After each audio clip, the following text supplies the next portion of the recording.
On est ici dans le Pas-de-Calais, donc dans le sud du Pas-de-Calais. Donc on est en zone H1 et la zone H1, c'est la zone la plus froide dans les zones liées au lancement de la rénovation énergétique en France. Et donc c'était quelque chose qui nous tenait à cœur aussi.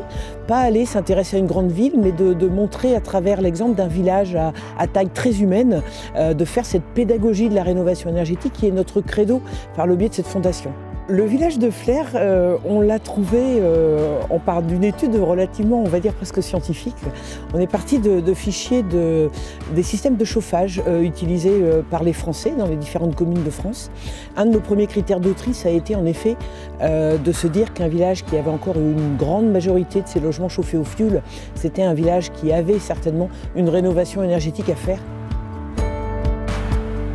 On habite ici depuis 17 ans, ça fera 17 ans le mois prochain. On est arrivé le jour des 2 ans de notre fille. C'était un coup de cœur. En fait, en visitant la maison, je me suis rendu compte que je l'avais dessinée étant petite. C'était exactement le dessin que j'avais fait étant petite. On a une partie de la maison seulement qui est chauffée avec une pompe à chaleur. Par contre, la partie principale qui fait cuisine, salle et salon est chauffée par un simple petit chauffage d'appoint au pétrole. En termes de confort, ce n'est pas suffisant du tout, sachant que ça amène de l'humidité, qu'on respire ce que dégage le feu.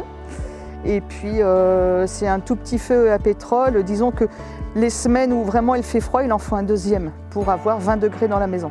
J'aimerais bien justement rénover et installer le système de chauffage. Ce que j'aimerais également, c'est finir l'isolation pour qu'il y ait un meilleur confort pour les enfants et moi dans la maison.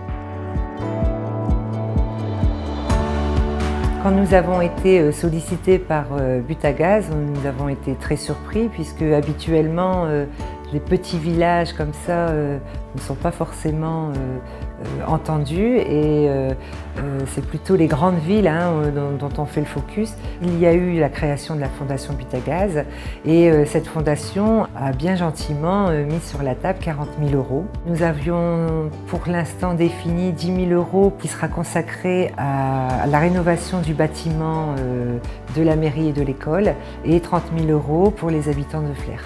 Notre idée, elle était que nous, Butagaz, on est un groupe fournisseur multi-énergie et nous croyons sincèrement que nous avons un rôle actif à jouer dans la rénovation énergétique de proximité. On est super content d'avoir été choisi, en plus la première commune de France à être financée comme ça pour ce genre d'opération. Surtout que ça profite à la fois à l'ensemble du village puisque nos bâtiments vont pouvoir bénéficier de 10 000 €, donc finalement ça profite à tous. Et puis le fait aussi de pouvoir participer à aider les gens à améliorer leur confort énergétique, c'est quand même quelque chose de chouette.